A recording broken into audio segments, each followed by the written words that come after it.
A graça e a paz do nosso Senhor e Salvador Jesus Cristo a você, meu irmão e minha irmã que me assiste nesse momento. É uma alegria, uma satisfação estar junto com você para compartilhar a palavra de Deus, estudarmos juntos a palavra de Deus.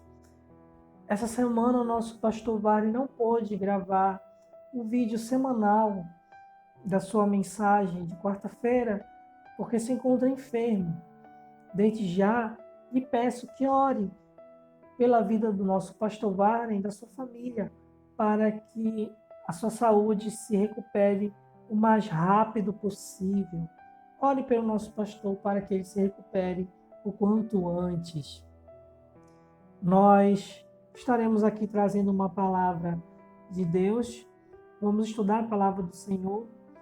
E o texto que nós iremos utilizar, ele se encontra no livro do profeta Jeremias, no capítulo 29, do versículo 10 até o versículo 14. A versão que nós iremos utilizar durante esse vídeo da palavra de Deus é a Nova Almeida Atualizada.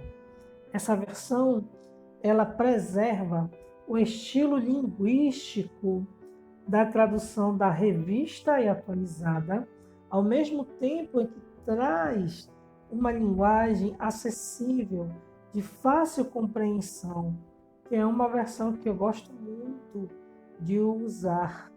Inclusive foi lançada em 2017, a Nova Almeida Atualizada. Então, se você sentir um pouco de diferença na linguagem, não se preocupe que eu estou utilizando essa nova tradução. O tema da nossa mensagem de hoje é uma carta aos exilados. Nós vamos, à medida que estivermos expondo a palavra, você vai entender o porquê do tema dessa nossa mensagem. Vamos então à leitura das Sagradas Escrituras, que se encontra lá em Jeremias, no capítulo 29, versículo 10 até o 14. Assim diz o Senhor: logo que se cumprirem para a Babilônia 70 anos, atentarei para vocês e cumprirei a promessa que fiz a vocês, trazendo-os de volta a este lugar. Eu é que sei que pensamentos tenho a respeito de vocês, diz o Senhor. São pensamentos de paz e não de mal, para dar-lhes um futuro e uma esperança. Então vocês me invocarão, se aproximarão de mim em oração, e eu os ouvirei. Vocês me buscarão e me acharão, quando me buscarem de todo o coração. Serei achado por vocês, diz o Senhor, e farei com que mude a sorte de vocês. Eu os congregarei de todas as nações e de todos os lugares para onde os dispersei, diz o Senhor, e trarei vocês de volta ao lugar de onde os mandei para o exílio. Esse é o texto que nós estaremos expondo rapidamente nesse momento. Antes de nós entendermos o sentido da mensagem que acabamos de ler nos versículos, é importante nós estudarmos rapidamente o contexto histórico onde se encontra esse texto. Até mesmo porque a mensagem profética de Jeremias tem relação direta com os acontecimentos históricos da nação de Judá. O ministério profético de Jeremias aconteceu durante o período dos 5 últimos reinados dos reis de Judá, começando por Josias e indo até Zedequias. Esse período dos 5 últimos reinados de Judá vai culminar com o exílio, que é um período em que o reino de Judá ele é sucessivamente invadido pelo reino da Babilônia. Eu disse sucessivamente porque não foi apenas uma invasão, foram várias invasões. Em uma dessas invasões, o rei Nabucodonosor leva cativo para a Babilônia toda a nobreza do reino de Judá, que inclui aí toda a família real de Judá e aquela classe mais alta, mais nobre da sociedade judaica, que era justamente aquela classe dos artesãos, dos ferreiros, dos artífices. Então, Nabucodonosor leva cativo todo esse pessoal. Nós, para entendermos exatamente o que eu acabei de falar para você, vamos fazer aqui uma leitura de um texto bíblico que se encontra no livro de 2 Reis, no capítulo 24, os versículos 12 ao 16. Vamos fazer aqui uma leitura para os irmãos entenderem o contexto histórico onde se situa o texto base da nossa mensagem de Jeremias, capítulo 29, do 10 até o 14. Então Joaquim, rei de Judá, acompanhado de sua mãe, seus servos, seus príncipes e seus oficiais, se entregou ao rei da Babilônia. E o rei da Babilônia, no 8º ano de seu reinado, o levou cativo. Levou dali todos os tesouros da casa do Senhor e os tesouros do palácio real. E, conforme o Senhor tinha dito, cortou em pedaços todos os utensílios de ouro que Salomão, rei de Israel, tinha feito para o templo do Senhor. Nabucodonosor levou cativa toda Jerusalém, bem como todos os príncipes, todos os homens valentes, todos os artífices e ferreiros, ao todo 10.000. Ninguém ficou, a não ser o povo pobre da terra. Levou cativos de Jerusalém para a Babilônia o rei Joaquim, a mãe do rei, as mulheres deste, seus oficiais e os homens principais da terra. O rei da Babilônia levou cativos para a Babilônia todos os homens valentes, em número de 7.000, e ainda 1.000 artífices e ferreiros, todos eles treinados para a guerra. Então foi nesse contexto. Agora um detalhe importante. Lembra que eu falei que Jeremias teve o seu ministério profético exercido durante o período dos 5 últimos reis de Judá? Acontece que, conforme o livro de Jeremias, o profeta tinha, antes desse exílio, de acontecer esse exílio, Jeremias tinha profetizado que isso iria acontecer como resultado do castigo, da disciplina, da repreensão de Deus sobre o seu povo. Porque Judá, nessa época, tinha se tornado uma nação extremamente idólatra. Haviam abandonado o culto ao Deus verdadeiro, ao Senhor. Abandonaram e se dedicaram à adoração de outros deuses.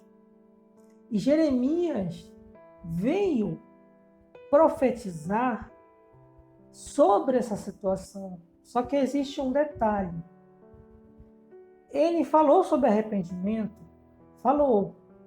Só que a mensagem principal de Jeremias já era anunciando o castigo, anunciando o juízo, anunciando a repreensão.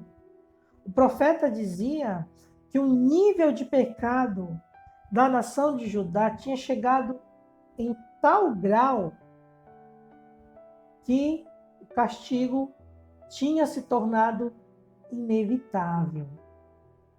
Ou seja, já não haveria mais opção e chance naquele momento de redenção. Eles iriam sofrer o castigo pelos seus pecados. E o resultado desse castigo foi justamente isso que nós acabamos de ler. O rei Nabucodonosor invadindo Judá. Não só nessa ocasião, em várias outras ocasiões. Ele, em uma das invasões, ele destruiu o templo. Em outra dessas invasões, ele levou cativo Daniel e seus amigos. Então foram sequências de invasões do rei da Babilônia em relação ao reino de Judá. E aí, irmãos, que entra o texto que nós acabamos de ler de Jeremias. Por quê? Porque se os irmãos pegarem os primeiros versículos do capítulo 29, você observa que esse texto é uma carta. É uma carta do profeta Jeremias para esse povo que estava inicialmente cativo na Babilônia. Então, se você pegar os primeiros versículos, ele diz o seguinte: são estas as palavras da carta que Jeremias, o profeta, enviou de Jerusalém ao resto dos anciãos do cativeiro, como também aos sacerdotes, aos profetas e a todo o povo que Nabucodonosor havia deportado de Jerusalém para a Babilônia. Então, o capítulo 29 do livro de Jeremias é basicamente uma carta que Jeremias envia para o povo exilado, para o povo cativo na Babilônia. Essa carta que Jeremias envia não é simplesmente uma carta pessoal do profeta, mas na carta existem palavras, existem conselhos, existem instruções do próprio Deus. Então, o próprio Deus manda Jeremias enviar esta carta para os exilados. Aí agora nós vamos compreender o sentido do texto que nós acabamos de ler inicialmente, de Jeremias, no capítulo 29, do versículo 10 até o 14. Então, Jeremias anuncia o castigo de Deus ao povo desobediente. Esse castigo é o exílio. A invasão do rei Nabucodonosor contra o reino de Judá. Então, Jeremias, depois de ter anunciado o castigo de Deus, que é justamente esse resultado, a invasão do reino babilônico, ele começa a pregar uma outra mensagem, que seria justamente para o povo que estava exilado, que eles devem aceitar, receber a repreensão, o castigo de Deus. Como é que a gente observa isso? Pela sequência da carta, em que ele fala para o povo que está lá exilado, que eles deveriam construir casa, e casar, e dar esse casamento, ou seja, viver a vida normal deles. Por quê? Porque já no meio daquele povo exilado, havia ali falsos profetas que anunciavam que o cativeiro não ia durar muito tempo, que o exílio logo encerraria. Só que Jeremias fala que o exílio é resultado do castigo de Deus sobre a nação rebelde. Eles deveriam aceitar esse castigo, receber esse castigo, para que justamente quando eles recebessem a correção do Senhor, eles fossem libertos, eles fossem soltos. Então, lá no próprio capítulo de Jeremias 29, versículos 5 ao 9, ele fala o seguinte: construam casas e morem nelas, plantem pomares e comam seu fruto, casem e tenham filhos e filhas, escolham esposas para os filhos de vocês e deem as suas filhas em casamento, para que tenham filhos e filhas, aumentem em número e não diminuam aí na Babilônia. procurem a paz da cidade para onde eu os deportei e orem por ela ao Senhor, porque na sua paz vocês terão paz. Olha aí, Deus mandando o povo orar em favor da Babilônia, porque no momento que a Babilônia tivesse paz, eles também teriam paz. Vamos seguir aí a sequência. Porque assim diz o Senhor dos Exércitos, o Deus de Israel: não se deixe enganar pelos profetas e adivinhos que vivem no meio de vocês. Não deem ouvidos aos sonhadores, que sempre sonham segundo o desejo de vocês, porque eles profetizam falsamente em meu nome. Eu não os enviei, diz o Senhor. Então o povo estava tão desejoso de sair logo dessa situação de exílio, que eles já estavam dando ouvido à voz dos falsos profetas, que estavam pregando segundo o desejo do coração deles. Dizendo, não, está tudo bem, isso vai acabar logo, esse cenário já vai mudar, o exílio vai acabar logo. Eram falsos profetas. Eram falsos profetas. E aí, na carta que Jeremias escreve, sob a orientação de Deus, ele identifica e acusa esses falsos profetas. Então, nós vemos aí o tempo do castigo, que conforme o versículo 10 diz que duraria 70 anos. Então não era qualquer período de tempo. Esses 70 anos, ele realmente é um período cronológico, mas o número 70 aí também remete a castigo, a ira, a aplicação do juízo de Deus. Então o povo tem que receber e aceitar esse castigo.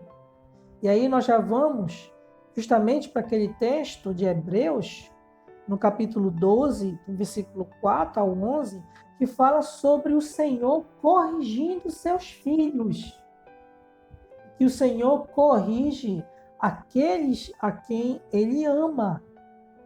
No texto que eu acabei de referenciar, ele fala o seguinte: na luta contra o pecado, vocês ainda não resistiram até o sangue. E vocês esqueceram da exortação que lhes é dirigida como a filhos. Filho meu, não despreze a correção que vem do Senhor. Nem desanime quando você é repreendido por Ele, porque o Senhor corrige quem ama e castiga todo filho a quem aceita. É para a disciplina que vocês perseveram. Deus os trata como filhos. E qual é o filho a quem o pai não corrige?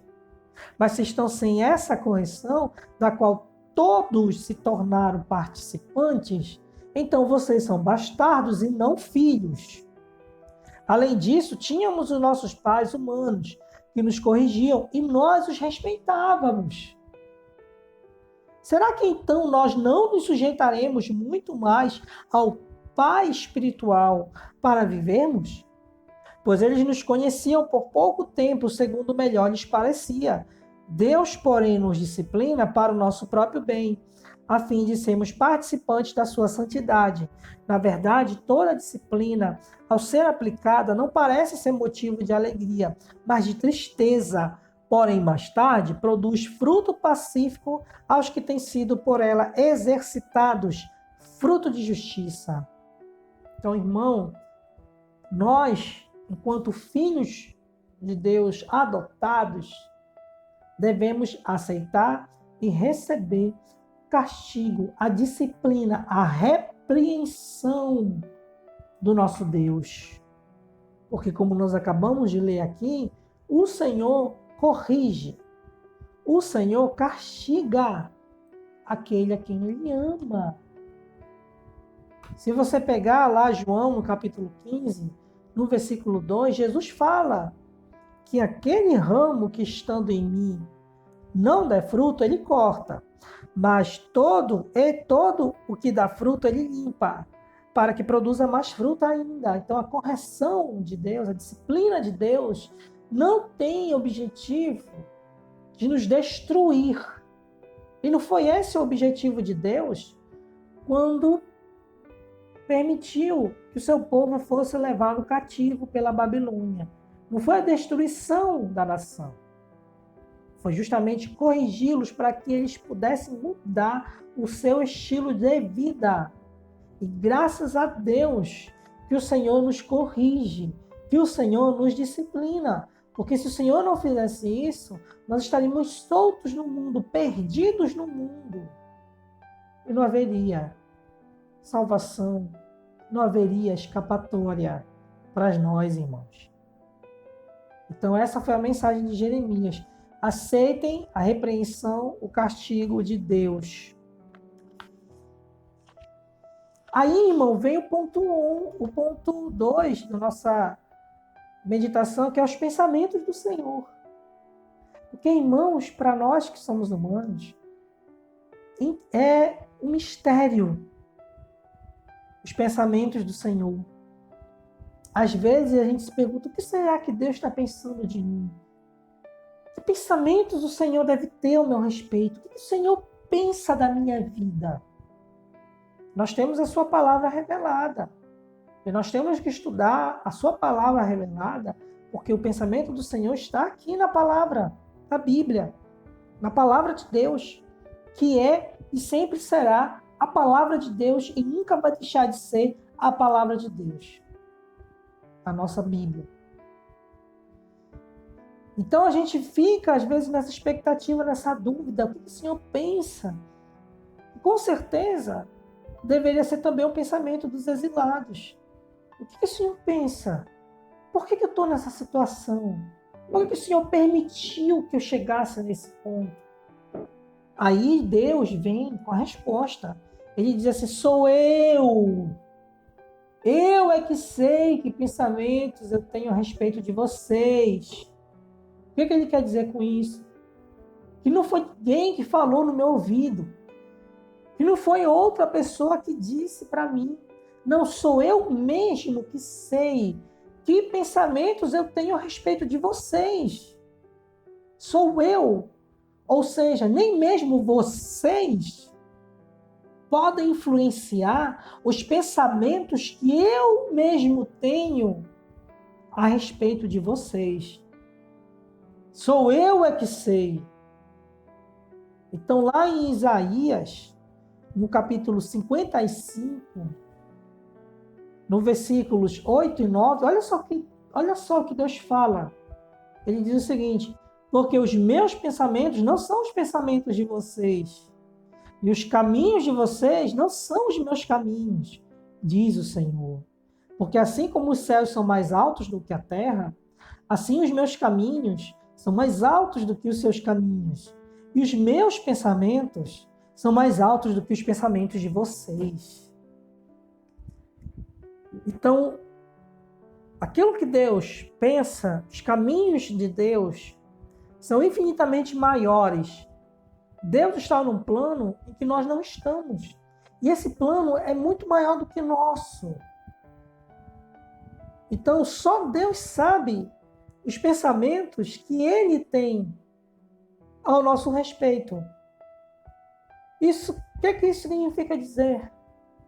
Que muitas vezes, irmão, nós queremos determinar, queremos estipular, queremos dizer como é que Deus tem que agir. Aí a gente se confunde na hora de orar. A gente ora e fala com Deus como se a gente estivesse dando uma série de metas para o Senhor. Olha, Deus, eu quero isso, mas para eu poder ter isso, o Senhor precisa fazer isso, precisa fazer aquilo. Olha, Deus, eu quero ser curado. Mas para isso, o Senhor tem que fazer tal coisa. A gente acaba tentando dar para Deus direções. Quando, na realidade, nós temos que confiar que os pensamentos de Deus são maiores.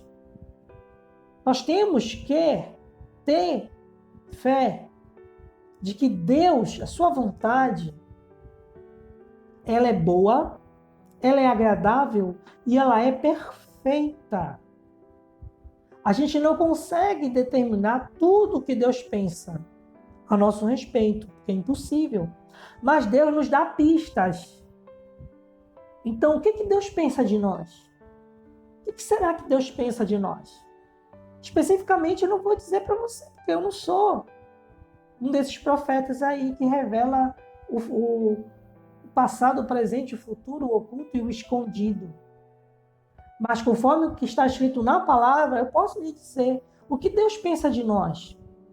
Pega lá Romanos, no capítulo 12, no versículo 2, que diz assim: não vivam conforme os padrões deste mundo, mas deixem que Deus os transforme pela renovação da vossa mente,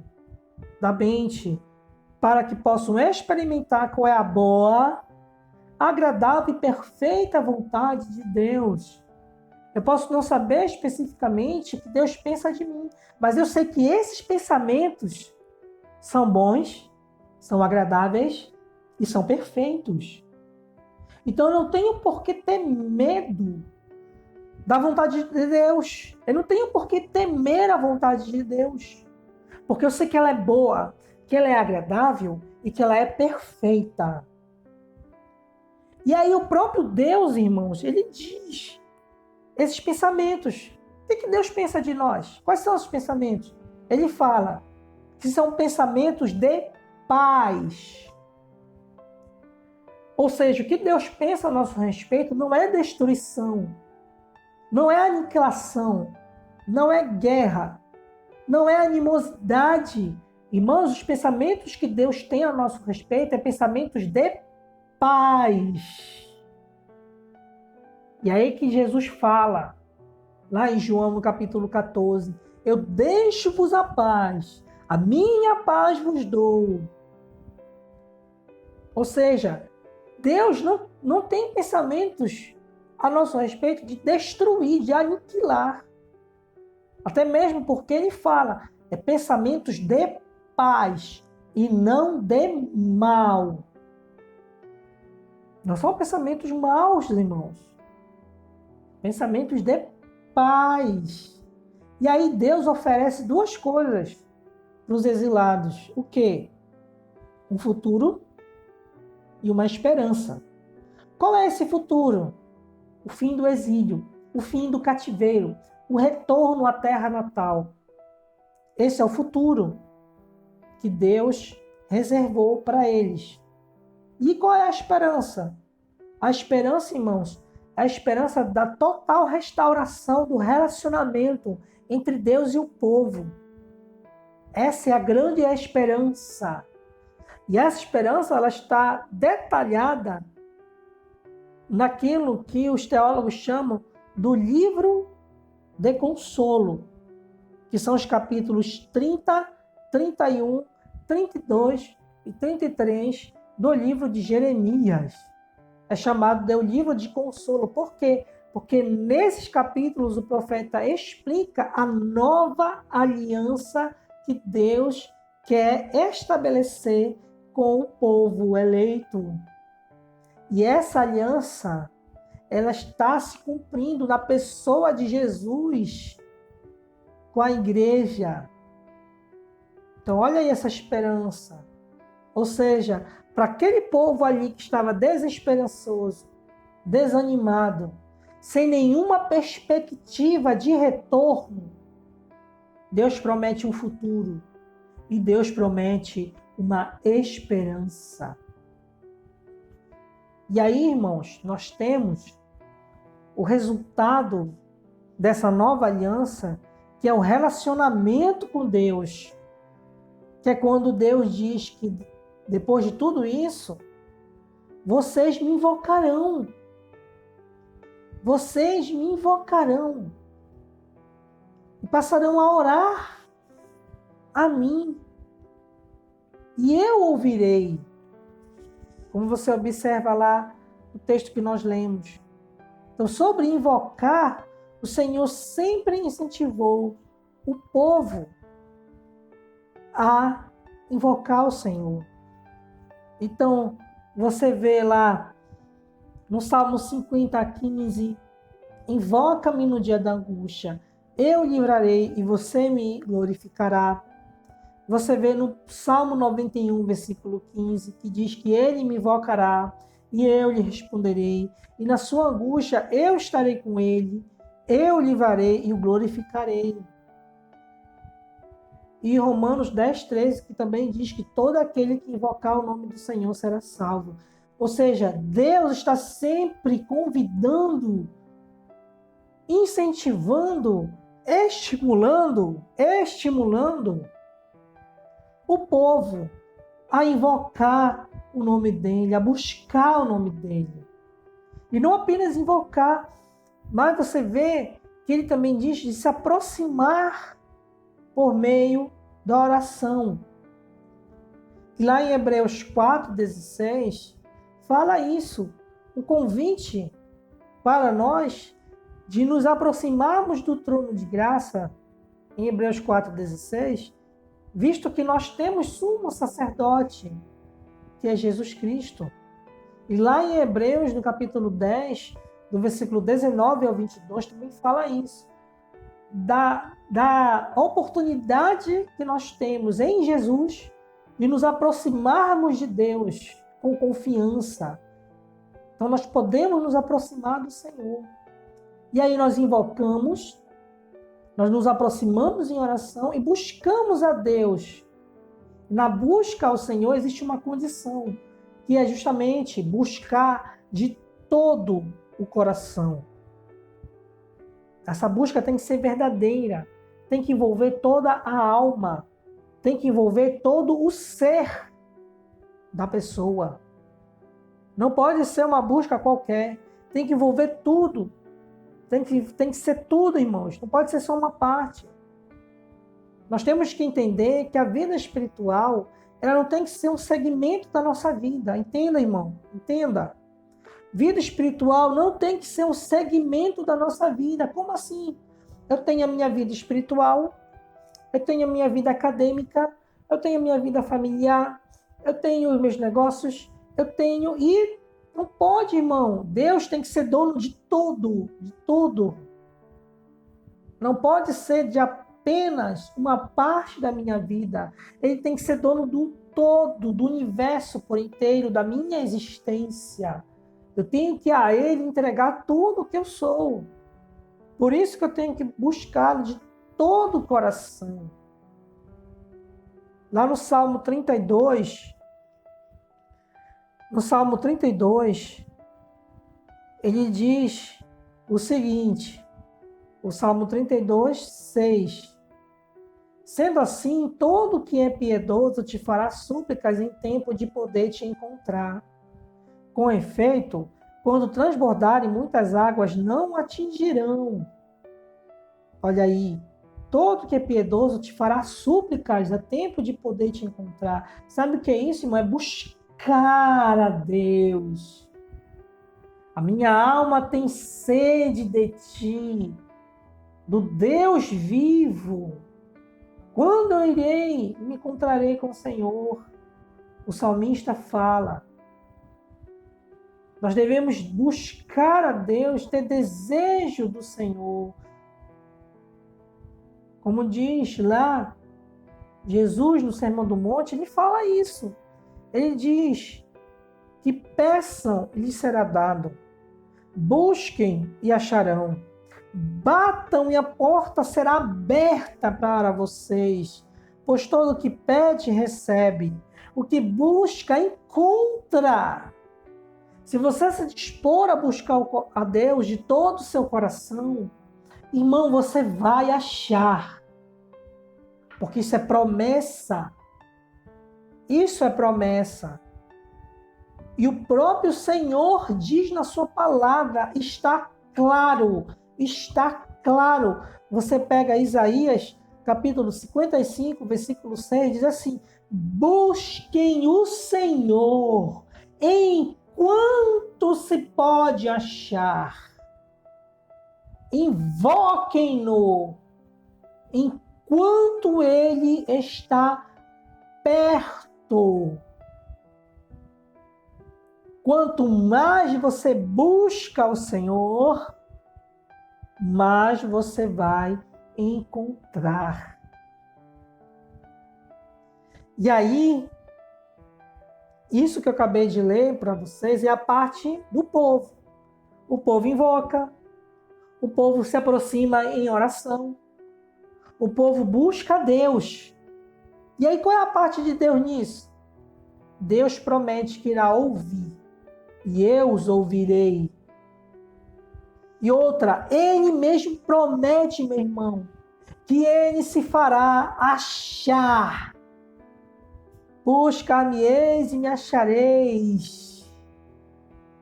Quando me buscarem de todo o coração, e serei achado por vocês. Deus se deixa achar, meu irmão, mas nós temos que buscar. Deus se deixa achar. Não está difícil achar o Senhor. Se você pegar lá Atos, no capítulo 17, no versículo 26 ao 28, ele diz assim: de um só homem fez todas as nações para habitarem sobre a face da terra, havendo fixado os limites previamente estabelecidos e os limites da sua habitação, para buscarem Deus, se porventura tateando possam achar, ainda que não esteja longe de cada um de nós. Porque nele vivemos, nos movemos e existimos. Irmãos, hoje nós estamos presos. Hoje nós estamos exilados. Mas não no mesmo sentido do povo de Judá. Estamos presos, estamos exilados por causa de uma doença. Mas existe uma promessa. E a promessa está aqui. Buscar-me-eis e me achareis, quando me buscardes de todo o vosso coração. E aí Deus promete que mudaria a sorte.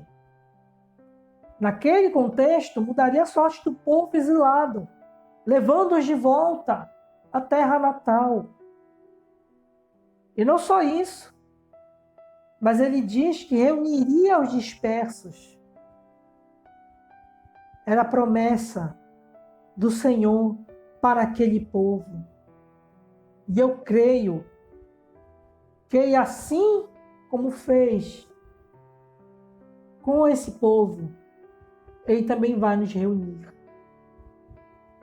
Nós estamos dispersos, irmãos, mas o Senhor vai nos reunir.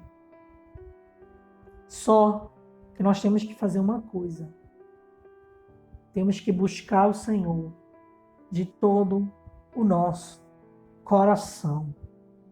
Ele tem uma promessa para nós. Que os pensamentos dele são de paz, e não de mal, para nos dar um futuro e para nos dar uma esperança.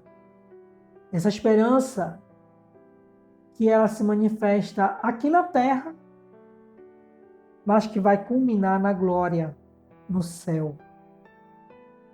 Que você seja abençoado com essa palavra.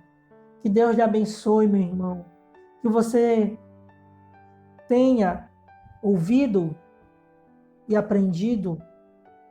Que você receba do Senhor essa palavra. Glória a Deus. Que você fique na paz do Senhor Jesus Cristo. E, como a gente costuma dizer, se você ainda não é inscrito no nosso canal, tem um botão embaixo do vídeo que ou se chama inscrever ou se chama subscrever. Mas é um botão vermelho aí embaixo. Você clica para se inscrever no canal e curte o nosso vídeo. Porque assim você ajuda o nosso ministério e ajuda a essa porta a pregar sempre a palavra do Senhor. Deus te abençoe, Deus te guarde, Deus te livre, que você fique na paz do Senhor, em nome de Jesus, para a glória de Deus, nosso Pai, e do nosso Senhor Jesus Cristo. A Ele toda a honra, a Ele toda a glória, para sempre. Amém.